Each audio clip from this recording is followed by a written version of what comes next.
지강호가 고성이로부터 받은 5억의 후폭풍에 지은호가 꼼짝없이 간이식을 해줘야 하는 상황에 몰렸는데요. 지금 그 숨막히는 이야기 시작합니다. 구독과 좋아요 부탁합니다. 지강호가 받은 5억짜리 현찰의 후폭풍이 누나 지은호를 어디까지 떠밀어 버릴지 아무것도 모른 채 그 돈 때문에 누나의 목숨이 거래되는 장면을 눈앞에서 보고도 모른 척 살아갈 수 있는 사람이 과연 있을까요? 지강호가 처음 5억을 현찰로 받았을 때만 해도 이 일이 이렇게까지 갈 거라고는 상상도 못했습니다. 고성이가 했던 말은 생각보다 단순했거든요. 혈육 죽여놓고 누나도 편히 못 살아요. 나 만났다는 말 하지 말고 간이식해주는 게 사람 목숨 살리는 거라고 누나한테 말 한마디만 해줘요. 수술날 나머지 5억 더 줄게요. 여태 키워준 값 고맙다는 표시예요. 지강호는 5억이라는 큰 돈이 내 눈앞에 그야말로 꿈처럼 보이자 자기 합리화를 하기 시작했어요. 우리 누나 간을 노리고 있는 친모가 있다. 근데 그 친모가 양모 정순이가 키워준 거 생각해서 사례금처럼 10억을 주겠단다. 말도 안 되는 소리인 건 알았는데요. 정순이가 평생 허리 휘게 키워온 걸 생각하면 여태 키워준 값이라는 말이 또 이상하게 가슴을 파고들기도 했습니다. 어차피 언젠간 이 집도 내가 책임져야 되잖아. 이 돈으로 엄마 대출부터 갚아드리고 방 3개 있는 전세집도 옮기고. 지강호는 그때 이 모든 걸 조금 과한 가족간거래 정도로만 여기고 있었던 겁니다. 자기가 묵인하고 있는 게 사실상 불법 장기이식 알선이라는 말로 불릴 수 있다는 건 일부러까지 머릿속에서 밀어내고 있었고요. 문제는 돈이 너무 컸다는 거였습니다. 5천만 원도 아니고 5억. 그 돈이 집 안으로 들어오는 순간 아무 일도 없던 것처럼 숨겨둘 수 있는 가족은 세상에 거의 없는데요. 당연히 정순이 눈에도 바로 띄었습니다. 며칠 뒤 집에 들어온 정순이는 강호방 청소를 해주는데 침대 밑에 숨겨놓은 가방을 보는 순간 가슴이 철렁 내려앉았다고 했습니다. 근데 가방을 열어본 순간 그 안에 두툼하게 꽂혀있는 현찰 다발을 보는 순간 목소리가 크게 올라가 버렸어요. 이게 무슨 돈이니? 정순이가 떨리는 목소리로 물었지만 지강호의 침묵이 답이었습니다. 그의 얼굴이 더욱 창백해졌고 입술이 파르르 떨렸습니다. 미안해, 엄마. 빚 갚고 사업 자금으로. 무슨 돈이냐고 묻잖아. 엄마 그냥 나 투자 좀 받았어. 사업 한번 해보라고. 아는 분이. 본인도 믿지 않는 변명이었습니다. 말하면서도 이게 얼마나 구린 소리인지 누구보다 본인이 잘 알고 있었어요. 정순이 표정이 그 말을 듣는 순간 굳어졌습니다. 내가 무슨 사업을 해. 강호야, 나 너 낳아서 키웠어. 내 얼굴만 봐도 거짓말인지 아닌지 다 보여. 목소리는 떨리고 있었는데 그 떨림 속에 섞인 공포가 지강호를 더 숨막히게 만들었습니다. 정순이의 머리에서 순간적으로 스치는 이름이 생각났어요. 이 돈 설마 은호간이랑 바꿔 먹자는 그 여자, 그 사람한테 받은 거냐. 결국 가장 듣고 싶지 않았던 말이 튀어나왔습니다. 지강호 입술이 덜덜 떨렸습니다. 고성희 씨가 누나한테 얘기 잘 좀 해달라고. 지강호는 말끝을 흐렸습니다. 정순이는 바로 물었어요. 얼마 받았어? 지강호는 마지못해 대답했어요. 5억이요. 그럼 그 돈 고스란히 다 있는 거지? 정순이가 떨리는 목소리로 물었지만 지강호는 침묵으로 대신했습니다. 그의 얼굴이 더욱 창백해졌고 입술이 파르르 떨렸습니다. 그럼 얼마를 쓰고 얼마가 남은 거야? 3억 쓰고 2억이. 정순이의 비명에 가까운 외침이 집 안을 울렸습니다. 죄송합니다, 엄마. 그때 정순이에게 고성이로부터 전화가 왔어요. 제 돈은 잘 받으셨나요? 수술 날짜 통보해드리려고 전화했어요. 수화기 넘어 목소리는 가게에 찾아와 행패 부리던 목소리가 아닌 가진 자의 여유처럼 비꼬는 듯한 톤이었는데요. 정순이는 목소리를 듣고 심장이 쿵 내려앉았습니다. 돈. 정순이가 되묻는 사이 시선은 저절로 방 한구석으로 향했어요. 침대 밑에 대충 밀어 넣은 검은 가방 하나. 방금 전까지 이 돈 도대체 어디서 난 거냐고 강호를 붙잡고 캐묻게 만들었던 그 가방이었는데요. 강호야.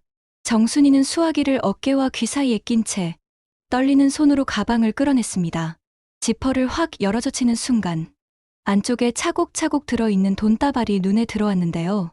단번에 알 수 있었어요. 이게 5억은 아니라는 걸. 왜 말씀이 없으세요? 수화기 너머에서 고성의 목소리가 계속 흘러나오고 있었지만 정순이 귀에는 잘 들어오지 않았습니다. 한눈에 봐도 이건 2억이 조금 넘는 수준이었거든요. 세어보지 않아도 뭔가가 크게 비어있다는 느낌이 들었습니다. 전화 바로 드리겠습니다. 정순이는 더 이상 버티지 못하고 전화를 끊어버렸습니다.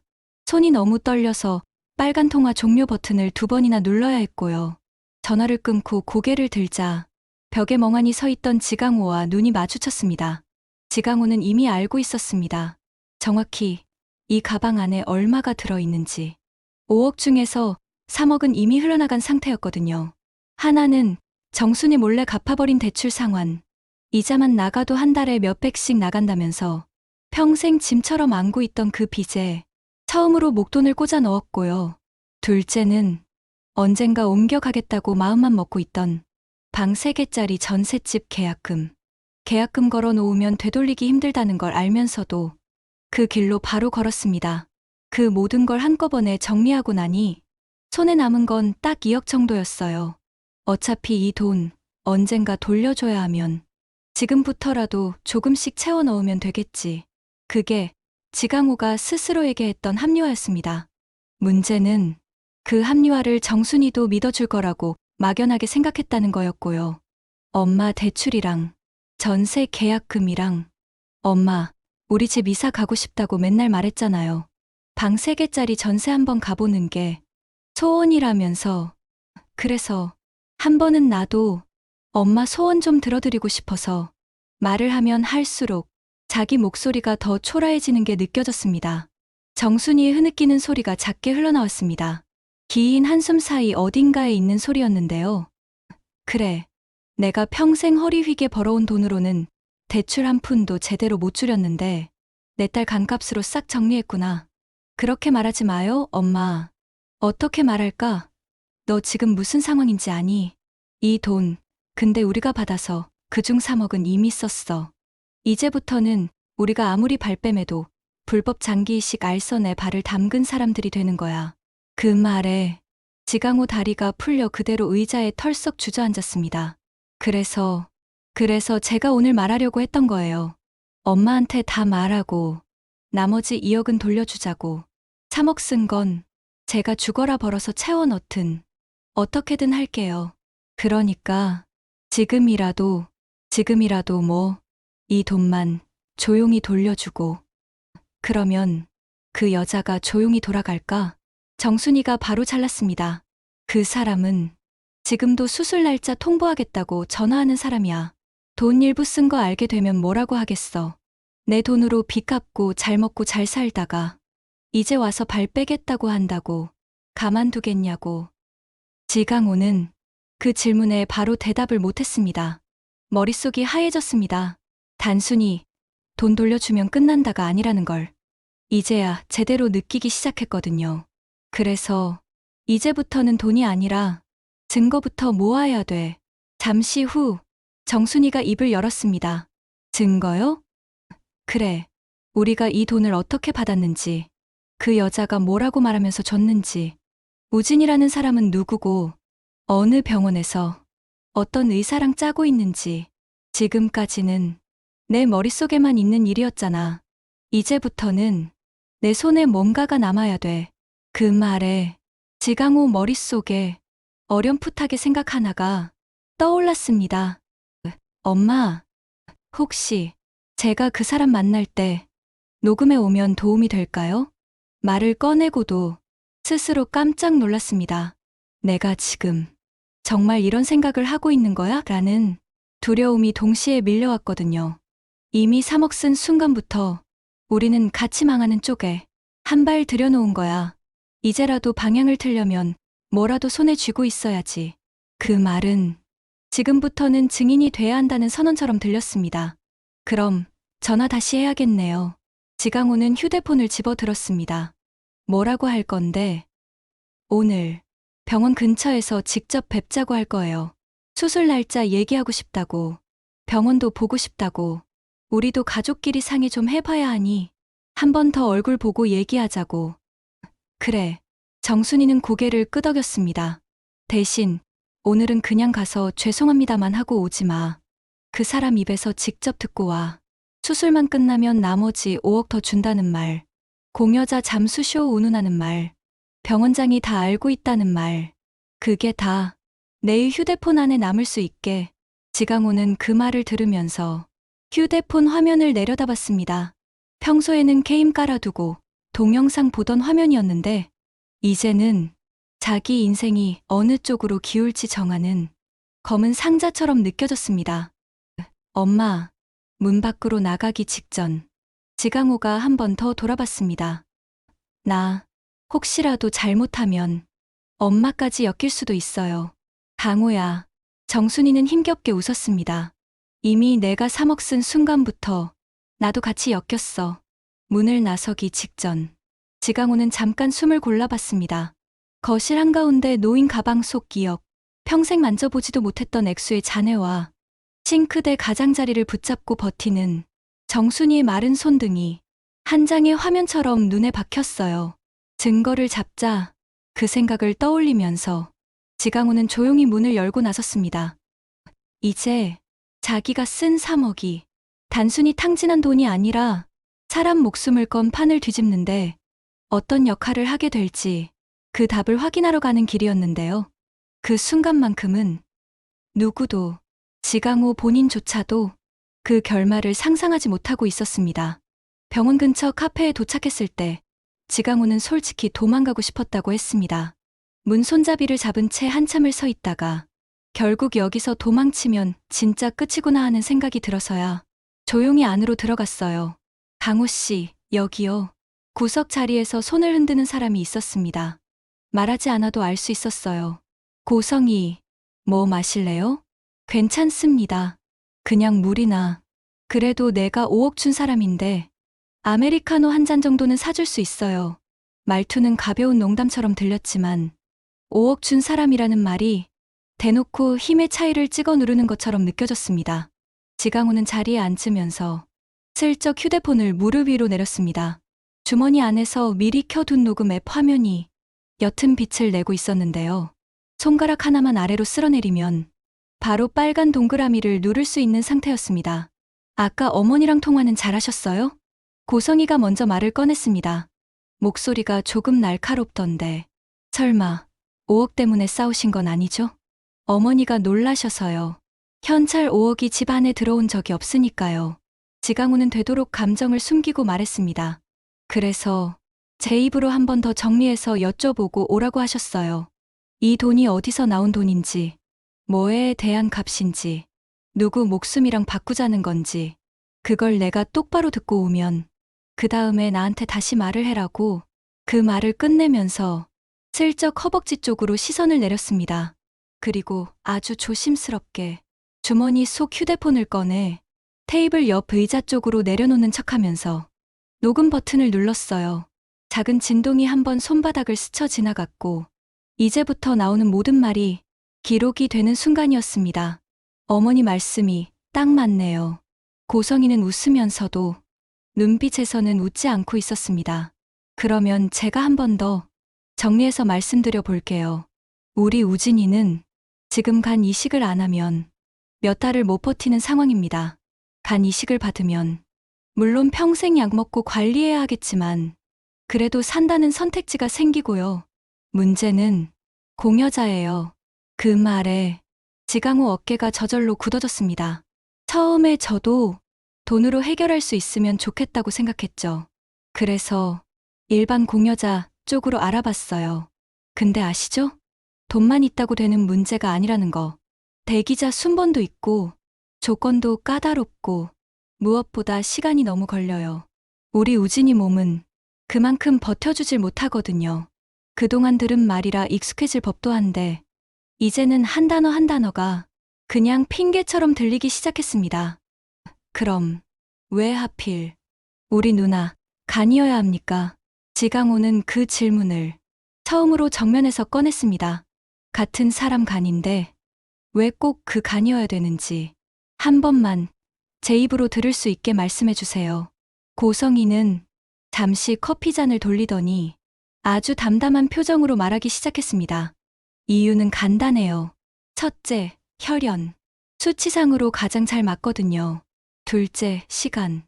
지금 이렇게 같은 나라, 같은 도시에 살고 있는 사람 중에서 가장 빨리 수술대에 올릴 수 있는 사람이에요. 셋째, 솔직히 말하면 내가 책임질 수 있는 선. 나도 전혀 모르는 남의 집 아이를 끌어다 놓고 이런 소리 하는 사람은 아니에요. 적어도 내가 한 번이라도 안아봤던 애, 아이 때 모습이라도 기억나는 애, 나한테 엄마라고 불러줬을 수도 있었던 애한테 부탁하는 게 맞다고 생각했어요. 그래서 여태 키워준 값이라는 말을 입에 올리셨습니까? 지강호가 씁쓸하게 물었습니다. 그 말, 우리 엄마 가슴에 모처럼 박혔거든요.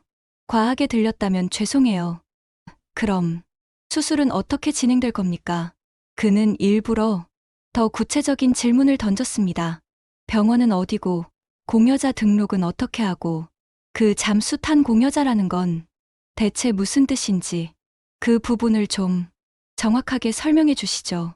고성이 눈이 잠깐 반짝였습니다. 아, 그 얘기까지 들으셨구나. 네, 그 부분도 다 듣고 민사든 형사든 저희가 나중에 책임져야 할 일이 뭔지 판단해야 하니까요. 좋아요. 그럼 솔직하게 말할게요. 고성이는 의자를 조금 더 안쪽으로 끌어당기더니 목소리를 낮췄습니다. 지금 우진이가 있는 병원은 서울 청와대학병원이에요. 거기 간 이식 센터장님이랑 병원장이랑 이미 여러 번 미팅을 했고요. 공식 절차로 하자면 공여자 A, B, C를 쭉 등록해서 심사받고 기다려야 하는데 우리한테는 그럴 시간이 없어요. 건강 문제라도 생긴 것처럼 서류상으로만 정리해 놓고 그 다음에 가족 내 공여자가 새로 등장했다고 보고를 올리는 거죠. 그 가족이 은호가 되는 거고요. 지강호 손이 휴대폰 가장자리를 꽉 움켜쥐었습니다. 그럼 병원에서는 그게 합법이라고 보는 겁니까? 합법과 불법 사이에 애매한 회색 지대가 있어요. 고성이는 너무도 태연하게 말을 이었습니다. 병원 입장에서야 공여자가 마음을 바꿨다고 주장하면 억지로 끌고 올 수는 없어요. 그럼 자연스럽게 가족 중에서 누가 나서는 게 가장 깔끔한 해결책이 되죠. 병원장님도 그러셨어요. 이 정도 선에서 정리되면 윤리위원회까지 갈 필요는 없겠다고. 그 말 한 줄이 녹음기 안에 또렷하게 박혀 들어갔습니다. 그리고 강호 씨, 고성이가 몸을 조금 더 숙였습니다. 여기서 중요한 건 돈 얘기가 아니에요.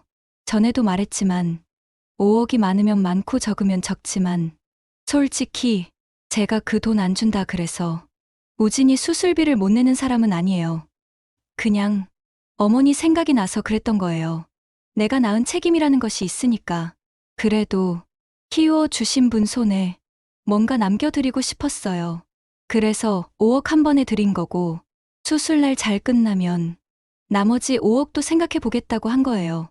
나머지 5억이요? 지강호가 되물었습니다. 네, 제가 그랬잖아요. 수술만 잘 끝나면 우리 집에서 따로 준비해 두겠다고. 솔직히 강호 씨한테 5억이랑 10억이랑 별 차이 있겠어요? 어차피 강호 씨 인생에서 두 번 다시 못 잡아 볼 액수라는 건 같은데 그 말이 너무 노골적으로 들려서 지강호 얼굴이 확 달아올랐습니다. 그럼 정리해 볼게요. 지강호는 일부러 말을 또박또박 이어갔습니다. 지금 상황은 이렇다는 거죠. 우진 씨는 간이식 대기자로 서울 청와대학병원에 입원해 있다. 병원 기록상 공여자 A가 있었지만 그 공여자는 잠수 탄 걸로 정리할 예정이다. 그 대신 가족 내 공여자로 우리 누나 이름을 올리려고 한다. 그 대가로 이미 저한테 현찰 5억을 주셨고 수술만 잘 끝나면 나머지 5억도 더 주실 생각이다. 맞습니까? 고성이는 망설임 없이 고개를 끄덕였습니다. 네, 있는 그대로 잘 정리하셨네요. 그리고 이 모든 과정은 병원장과 간 이식센터장도 이미 알고 있다. 그래서 병원 쪽에서도 우진 씨를 성공 사례로 만들고 싶어 한다. 그래서 지금 강제로는 아니지만 사실상 우리 집을 몰아붙이고 있는 상황이다. 이건요? 병원장님이랑 센터장님 이름은 굳이 언급 안 했으면 좋겠지만, 뉘앙스는 맞아요. 강호 씨, 사람 살리는 일이라는 건 누군가에겐 숫자고, 누군가에겐 통계고, 누군가에겐 실적인 거예요. 근데 우리한테는 우진이 목숨 하나잖아요. 그래서 저는 그 사람들 논리에도 어느 정도 동의해요. 사람 살리는 일이라는 말을 왜 이렇게 잔인하게 쓰는지 지강호는 이해가 안 됐습니다. 근데 그 사람 살리는 일 안에 우리 누나 목숨은 들어가 있습니까? 그가 조용히 물었습니다. 들어가 있죠. 고성이는 조금도 망설이지 않았습니다. 그래서 제가 당신들한테도 선택권을 드리는 거잖아요. 내가 낳은 애와 어머니가 키운 애, 둘 다 내 자식이라고 생각하니까 둘 다 살리고 싶어서 이 판을 짠 거예요. 누가 한 명이라도 그 선택을 같이 들어주면 우리 모두가 조금은 덜 미안해질 수 있을 거라고 생각해서. 그 말에 지강호의 마지막 버팀목 같은 게 툭 끊어지는 느낌이 들었습니다. 그래서 저한테 그는 무의식 중에 튀어나온 말을 스스로도 놀라워했습니다. 우리 집 대출도 줄여주고 전세 계약금도 걸게 해주고 내 인생 처음으로 내가 뭔가 해냈다는 착각할 수 있게 돈 먼저 쓰게 만들어 놓고 이제 와서 두 사람 다 살리자는 말이 조금은 덜 잔인하게 들리게 하려고. 고성이 눈빛이 그제야 살짝 흔들렸습니다. 강호 씨가 그렇게까지 생각했다면 오해한 부분도 좀 있겠네요. 아니요. 지강호는 고개를 저었습니다. 오해 아니고 이제야 정확하게 보는 겁니다. 5억이 아니라 10억 얘기까지 나오고 병원장도 센터장도 다 알고 있는 일이라고 말하는 순간부터 이건 제 선에서 가족끼리 조금 과한 거래라고 넘어갈 수 있는 문제가 아니니까요. 그 순간 지강호는 자기 입안이 바짝 말라 있는 걸 느꼈습니다. 하지만 한 가지만 더 확인해야겠다는 생각이 들었어요. 마지막으로 이것만 여쭐게요. 만약 우리가 이 판에서 빠지겠다고 하면, 그러니까 누나가는 절대 못 내놓겠다고 하면요. 그럼 이제까지 받은 5억이랑 앞으로 준다고 했던 5억, 그리고 병원 쪽이랑 짜놓은 시나리오들, 그 모든 것들에 대해서 어떻게 하실 겁니까? 고성이는 잠깐 눈을 감았다 떴습니다. 그땐 솔직히 말해서 나도 모릅니다. 예? 처음에는 솔직히 말해 돈 돌려달라고 할 생각도 있었어요. 근데 3억은 이미 쓰셨다면서요. 그 얘기 듣는 순간 나도 좀 생각이 달라지더라고요. 아, 이 사람들은 이제 나랑 같이 책임져야 되는 쪽이구나라고. 그 한 줄이 마치 칼처럼 들려왔습니다. 그러니까 강호 씨, 고성이는 다시 웃음을 지었습니다.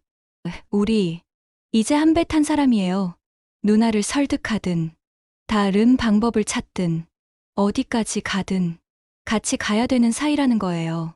지강호는 그 순간 딱 한 가지 생각만 들었습니다. 그래, 이제 진짜로 같이 가보자. 다만 당신이 원하는 방향이 아니라 끝까지 끝을 보는 그 방향으로. 이제 이 녹취가 어디까지 판을 뒤집을 수 있을지 그 다음 장에서 조금씩 드러나기 시작하게 될 거였고요.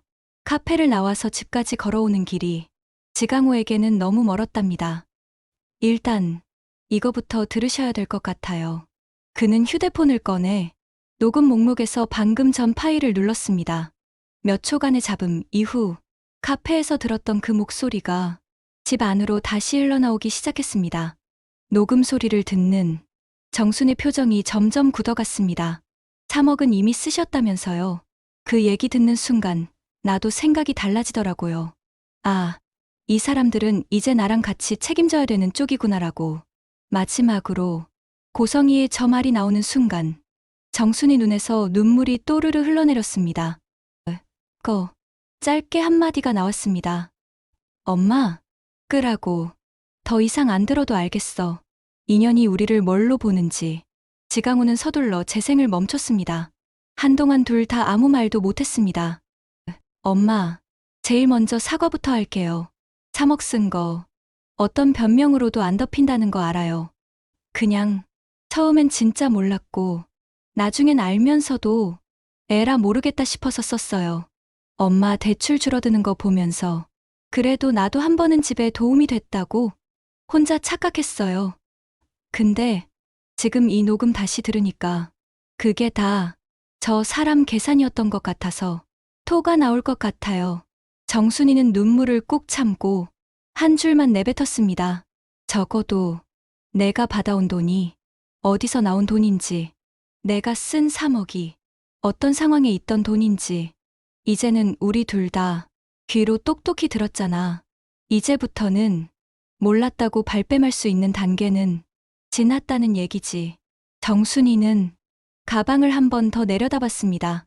남은 2억은 이제 우리 돈이 아니야. 이건 증거야. 그 여자가 우리를 한 배에 태우려고 던져놓은 돌덩이 3억이야. 우리가 죽어라 벌어서 갚아야겠지만 이 2억은 저 여자 목까지 같이 잡고 들어갈 수 있는 덩어리야. 그 말에 지강호는 처음으로 남은 돈을 다르게 보기 시작했습니다.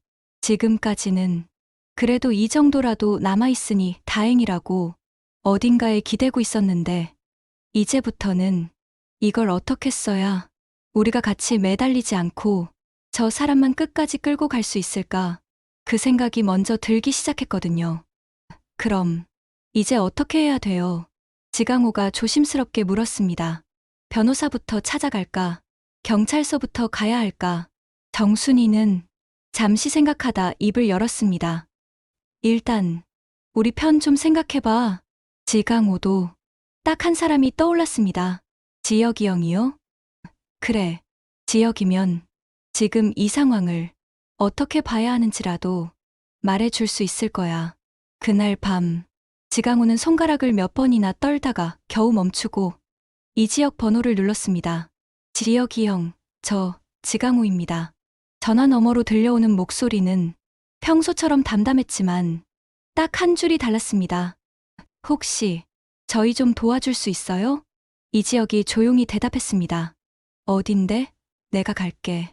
그날 밤 늦게 작은 사무실 하나에 네 사람이 마주 앉게 됐습니다. 지강호, 정순이, 이지혁, 그리고 누가 뭐래도 이 일은 내 일이다라며 끝내 따라온 지은호까지. 지은호는 식탁 위에 올려진 가방과 휴대폰을 번갈아 보면서 얼굴이 창백해져 갔습니다. 일단 녹음부터 같이 듣죠. 이지혁 말에 지강호는 다시 재생 버튼을 눌렀습니다. 이미 여러 번 들었는데도 고성이 목소리는 들을 때마다 새로운 욕을 떠올리게 만들 정도였는데요. 특히 우린 이제 한 배 탄 사람 3억은 이미 쓰셨다면서요.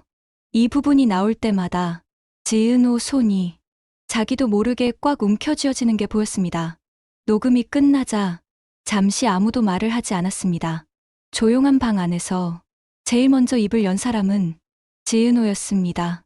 강호야. 그녀는 지강호를 똑바로 바라봤습니다. 일단 욕부터 할게. 진짜 멍청했어. 그 말에 지강호 어깨가 한 번 더 내려앉았지만 지은호는 거기서 멈추지 않았습니다. 근데 오늘 이 녹음을 들고 온 건 잘했어. 진짜 잘했어. 지강호는 그 말이 더 버거웠습니다. 나는 지금 이 자리에서 우리가 같이 한 배 탄 사람이 되는 건 죽어도 싫거든. 그래서 이 배를 통째로 뒤집어야겠어. 그 순간 이지혁이 조용히 끼어들었습니다. 좋습니다. 그럼 이제부터는 기분이 아니라 판을 어떻게 뒤집을지 차근차근 정리해보죠. 이지혁은 종이를 한 장 꺼내 펜을 잡았습니다. 첫째, 이건 더 이상 가족 싸움이 아닙니다. 지금까지 나온 내용만으로도 불법 장기이식 알선 시도, 의료법 위반 가능성, 현찰 5억 제공에 따른 뇌물 및 강요, 병원장 센터장 연루에 따른 조직적 비리 의혹, 최소 4갈래의 범죄 혐의가 동시에 얽혀 있어요. 그는 항목을 하나씩 적어나가며 말을 이었습니다. 둘째, 우리가 스스로 인정해야 할 부분도 있습니다. 5억 현찰 중 3억은 이미 사용했습니다. 이 부분은 숨길 수 없고 숨겨서도 안 됩니다. 대신 우리가 어디에 어떻게 썼는지 투명하게 밝히고 이 돈의 성격을 몰랐던 시점과 알고 난 뒤에도 방치하려 했던 시점을 명확히 구분해야 해요. 정순이는 그 부분에서 고개를 끄덕였습니다. 셋째, 증거. 지금 우리 손에 있는 건 녹취 파일, 현찰 2억이 들어있는 가방, 3억이 어디로 흘러갔는지 보여줄 수 있는 은행 이체 내역, 대출 상환 기록, 전세 계약금 영수증 등, 그리고 곧 추가로 가져올 수 있는 건 사보육원 DNA 출생신고 관련 서류들입니다. 이 네 줄만 제대로 묶어내면 고성희 씨가 말하는 같이 책임져야 될 사람들 명단에서 우리는 빠져나올 수 있습니다. 지강호는 그 말을 처음 듣는 순간 살짝 숨이 트이는 느낌이 들었습니다. 빠져나올 수 있다는 말을 누군가 입 밖으로 해준 사람이 처음이었거든요. 그럼 이걸 어디에 가져가야 하죠? 지은호가 물었습니다. 경찰서요? 검찰청이요? 아니면 방송국? 이지혁은 잠시 웃음기를 지으며 대답했습니다. 순서는 이렇습니다. 1단계 병원 윤리위원회. 우리가 가진 모든 자료를 토대로 병원 내부 절차가 어떻게 왜곡됐는지부터 공식적으로 문제 제기를 해야 합니다. 병원이 먼저 이 사안을 잠재적 범죄로 인식해야 나중에 검찰이 움직일 때도 병원 쪽이 적극적으로 협조하게 돼요. 2단계 검찰 고발. 윤리위 회의록과 함께 우리 쪽 자료들을 첨부해서 정식 고발장을 접수합니다.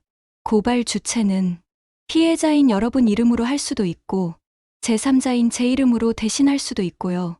3단계 언론은 이 두 단계가 어느 정도 진행된 뒤에 필요하면 생각해 봅시다. 지금 바로 언론부터 가면 우리가 돈 받고 시비 터뜨리는 쪽으로 보도될 가능성도 있으니까요. 정순이는 그 설명을 조용히 들으며 한 줄만 덧붙였습니다. 좋아요. 병원이 몸을 빼든 우리 편에 서주든 적어도 오늘부터는 이 사건이 우리 집 내 식구만의 문제는 아니라는 건 분명해지는 거네요. 그날 밤 네 사람은 거의 새벽까지 서류와 메모를 정리했습니다. 지강호가 쓴 3억의 흐름, 대출 상환 내역, 전세 계약금 계좌 이체, 카드값 결제 기록까지 하나하나 뽑아서 파일에 꽂았고요. 정순이는 보육원에서 받았던 서류들, 청주와 부산 사이에 어긋나 있는 출생신고 기록, 그때 보호자 서명란에 적혀있던 이름까지 모두 꺼내와 정리했습니다. 지은호는 자신이 처음 DNA 검사를 하게 된 과정, 고성희가 했던 말들을 날짜별로 정리해 적어 내려갔습니다. 그 모든 것들을 한데 모아 이지혁이 마지막으로 정리했습니다. 좋습니다. 그럼 내일 제가 병원 윤리위 쪽에 먼저 연락을 넣겠습니다. 그리고 강호 씨, 지강호가 깜짝 놀라 자기 이름을 부르는 쪽을 바라봤어요.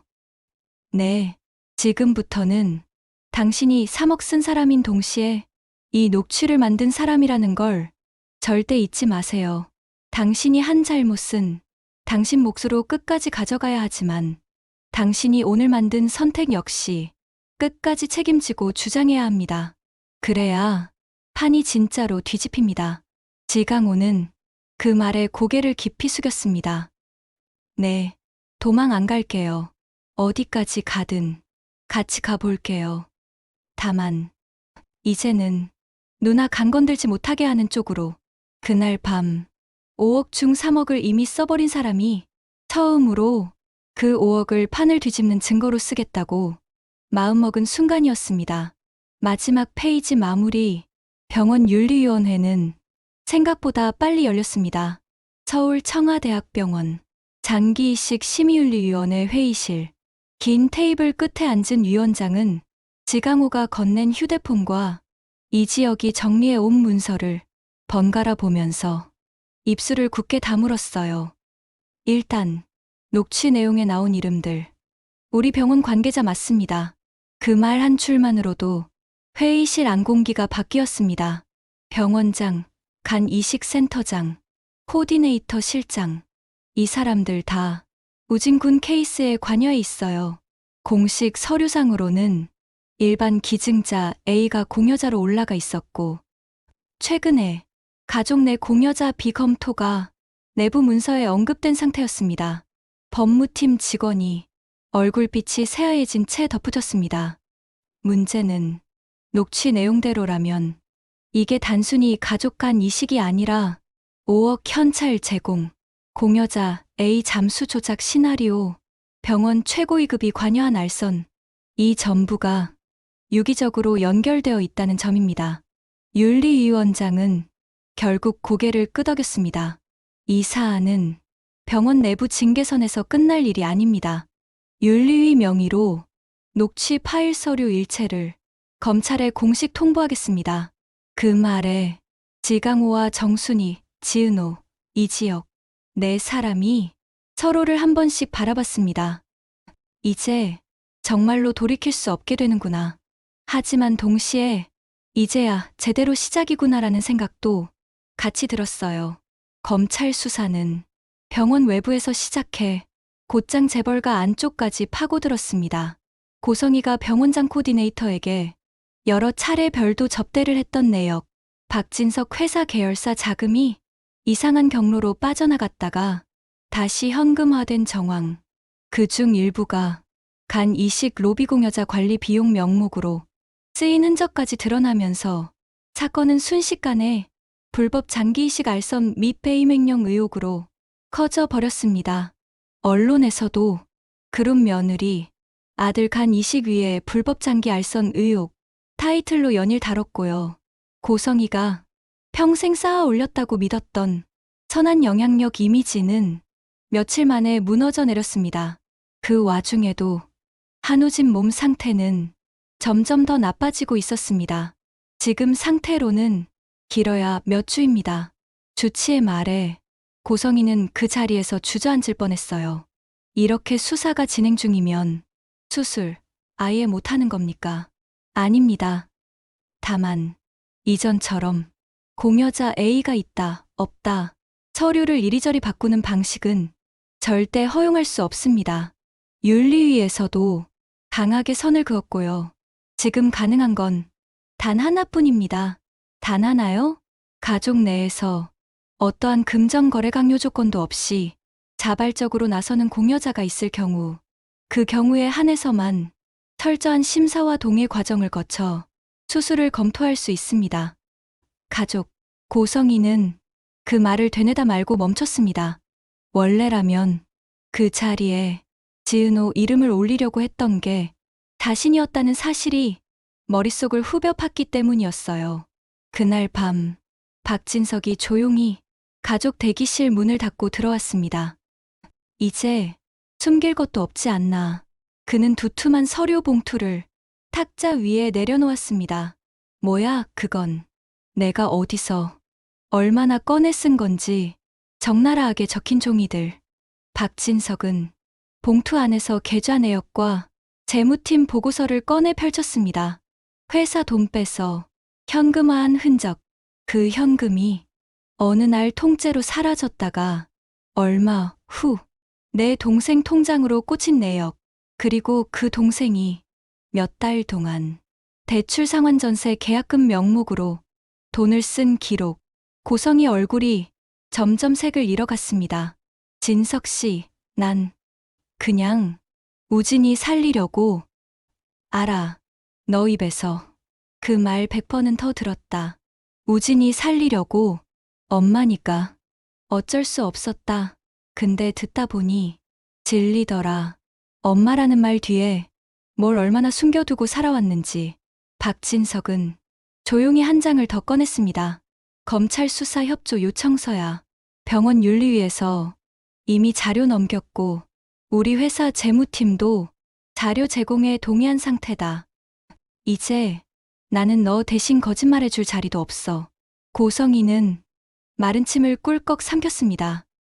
그럼 이제 나는 어떻게 되는 거야? 법적으로? 장기 이식 알선 강요, 병원 관계자와의 유착, 회사 자금 유용, 최소 몇 년은 집 바깥이 아니라 철창 안에서 살 거다. 우진이는 그제야 진짜 두려운 질문이 나왔습니다.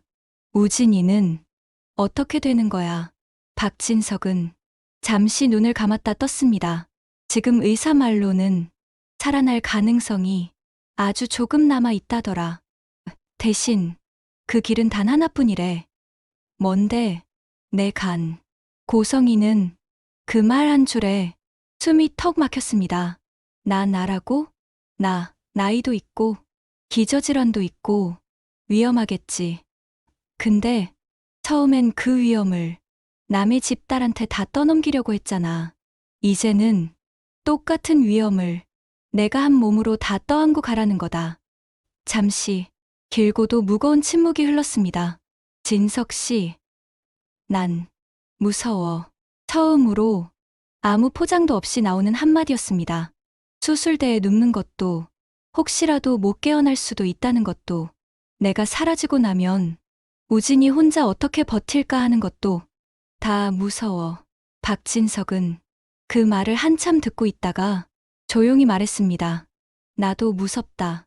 내 아들이 남의 간 때문에 평생 죄책감 안고 살아갈까봐, 내가 만든 이 판 때문에 다른 집 딸 인생까지 통째로 무너질까봐, 그래서 판을 갈아엎자는 거다. 이제라도 엄마라는 말 제대로 한번 써보자는 거지. 그는 책상 한가운데에 2가지 서류를 나란히 올려놓았습니다. 이건 수술 동의서, 그리고 이건 이혼 합의서다. 고성이는 2종이를 번갈아 보았습니다. 조건은 간단하다. 첫째, 내가 공식 공여자로 나선다. 윤리위 의사들 앞에서 강요금전 거래 없이 본인 의지라는 걸 명확히 밝힌다. 둘째, 지금까지 있었던 모든 불법 행위에 대해 있는 그대로 진술한다. 셋째, 수술 끝나고 나면 우리는 정리한다. 엄마로서 할 수 있는 건 끝까지 해주되, 배우자로서 이 집안 발목 잡는 건 이쯤에서 끝내자. 그날 밤, 고성이는 수십 번은 더 고민했습니다. 내가 쓰러지면 우진이는 어떻게 살까? 내가 안 쓰러지면 우진이는 얼마나 더 버틸까? 그리고 그 사이사이에 끼어드는 또 다른 문장 하나. 적어도 내가 대신 쓰러지면 지은호 간은 안 올라가겠지. 새벽이 다 되어갈 무렵, 창밖에서 새소리가 들리기 시작했을 때 고성이는 조용히 펜을 들었습니다.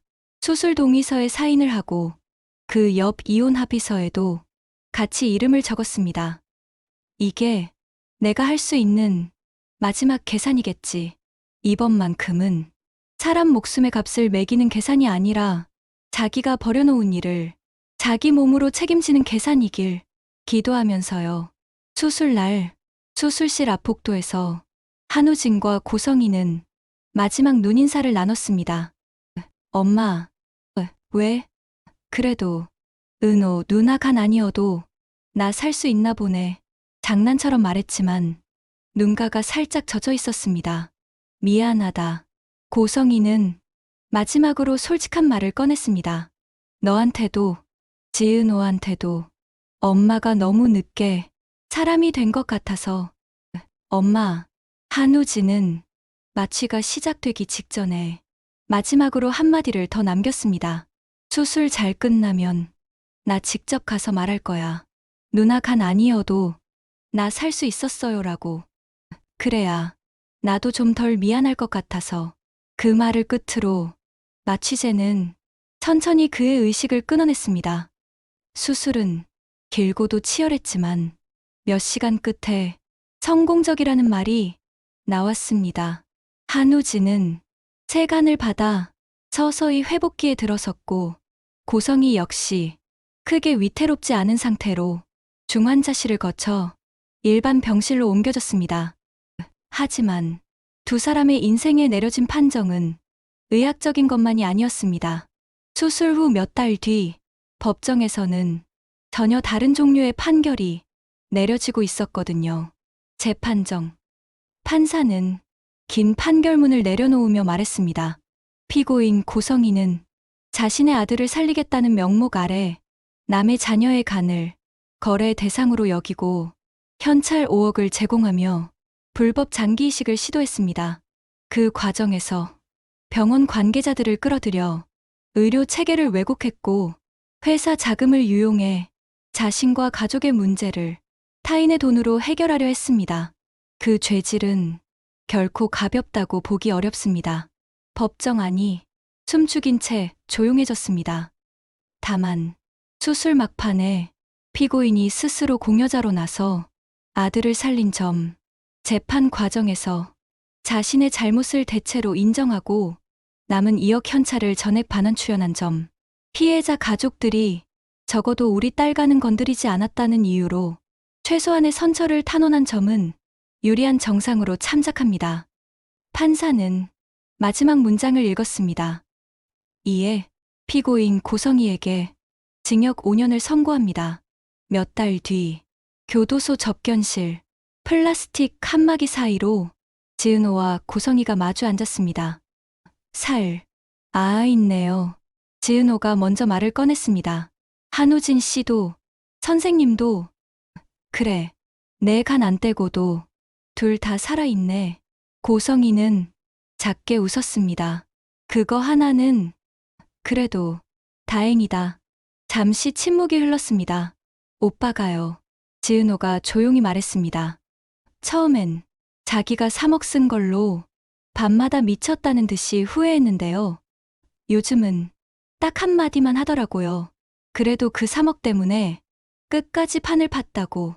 그 말이 처음엔 어이없었는데 이제는 조금 이해가 돼요.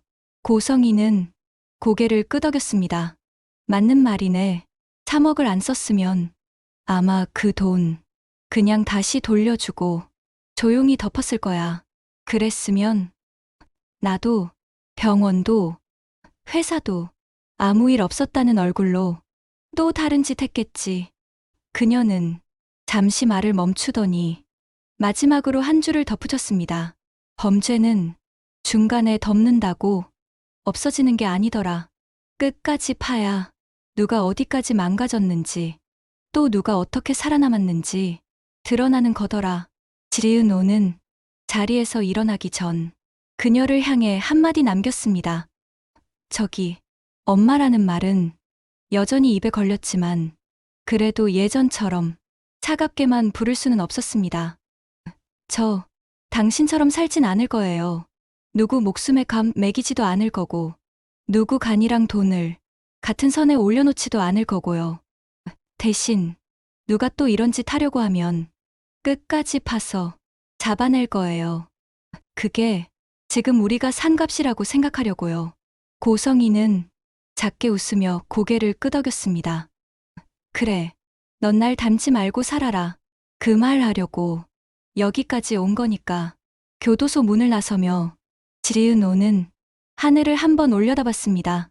5억 중 3억은 이미 대출과 전세 계약금, 생활비로 흘러가 다시 모으느라 지강호가 등골이 휘고 있었고 남은 2억은 검찰 압수 후 공공기금으로 전액 출연돼 아무도 소유하지 못하는 돈이 되어 있었습니다.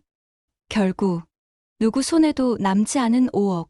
그 돈은 누군가의 인생을 바꿔놓는 복권이 아니라 끝까지 파헤친 덕분에 범죄를 드러내고 사람들을 간신히 살려낸 커다란 증거덩어리 한 무더기로만 기억될 뿐이었는데요. 적어도 한 가지 모든 사람이 알고 있는 사실이 하나 있습니다. 간 이식을 안 해도 무조건 누군가의 간을 떼어야만 누가 사는 건 아니다. 잘못된 판을 끝까지 뒤집어 놓으면 다 같이 숨 쉴 수 있는 길이 생각보다 더 일찍 눈앞에 있었단 걸 언젠가는 보게 된다는 거요. 다만 그 길을 볼 용기를 내기까지 조금 오래 걸렸을 뿐이었습니다.